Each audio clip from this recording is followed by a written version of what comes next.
sports. Well, any other sport, I wouldn't be able to take part because I'd be too full, wouldn't I? 0800 121 8080, that's our free phone number. Start your texts with the word Stoke and send them to 81333. That's the gift, don't let yours pass you by. So afraid you'll fall, what happens if you fly? You are your own kind of beautiful. Time for a bit of Monday motivation with the woman singing to this song. What a voice, Lisa T, country singer from Sandbach, also a mental health expert. And this time every Monday, she's got some dead simple advice for us. Good morning, Lisa. Good morning, Susan. How are you? I'm really well, thanks. Your voice is so soothing. Are you always like this, or are you sometimes a bit croaky like the rest of us when you wake up? Oh, thank you. That's really lovely. I don't know, to be honest. I've never really thought about it, but that's really kind. Thank you. It's not just your singing voice, but whenever I listen to you chatting to Lee, normally at this time on a Monday, I always think, oh no, this can't wake me up. I could just press snooze and listen to your voice all day. Oh, that's really nice. Thank you. I want to go back a little bit and find out how you got into working in mental health. It's just something that's such a big thing at the moment. Thankfully, people are finally sitting up and taking it seriously, aren't they? I know. I did psychology at university, must be 11 years ago now, and that was where my interest really started in, the mind and how powerful it is and all of these ways that we can use it to our advantage that I just had no idea about before. And then after that, I went into work, and I was actually working in sales. But I then moved in the same company.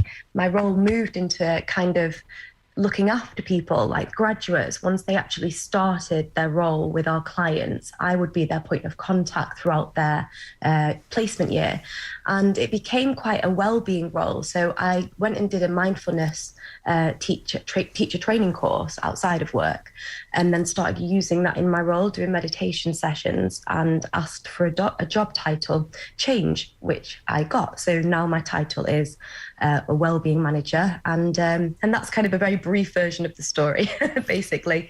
But yeah, I'm really passionate about it. I'm also actually training to be a Wim Hof breathwork and cold therapy instructor at the moment as well, because it excites me, all the things we can learn about looking after ourselves. It is fascinating stuff, isn't it? And it's never been more important than for us to do that. This is a strange question as well to ask, but how are you? Because I think we ask that all the time. You might have not seen someone for a while in the supermarket. We go, how are you? And most people go, oh, I'm fine, thanks. How are you? But it's not always the case, is it? That's so true. I should use that as one of my tips, Susan, for the Monday. But yeah, I'm okay, thank you. I think with the dark evenings coming in a bit earlier, I was speaking to one of my friends about this the other day. I do think that affects everyone in some way. Obviously, we have SAD, the seasonal affective disorder, which can affect some people a lot more than others. But I think for all of us, around this time of year, especially January, February time, it can feel a little different somehow. I noticed it yesterday when I was looking out the window, and it was about 6 o'clock and it was pitch black, and I thought, oh, made me feel a bit funny, to be honest. But yeah, apart from that, I'm good, thank you. How are you? I'm really well, thanks. I won't lie, my body clock is all over the place because I work different shifts all the time. We do a lot of evenings and now doing early breakfast. I do get on board with this dark thing as well. It always seems to affect loads of my friends at the moment are saying to me, I don't feel right, Suze. I just feel permanently shattered. I don't know if that's life in general or if it's exactly what you just pinpointed there.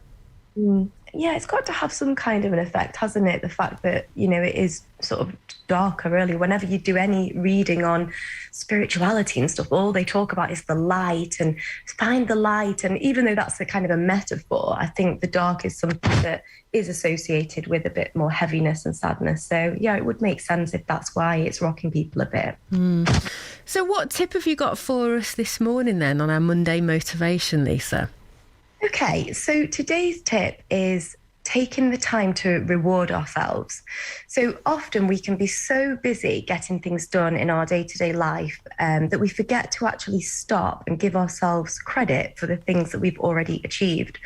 And a recent study showed that when we do stop and we take the time to reflect on what's gone well and give ourselves a small reward, the motivation to then continue with other tasks actually increases.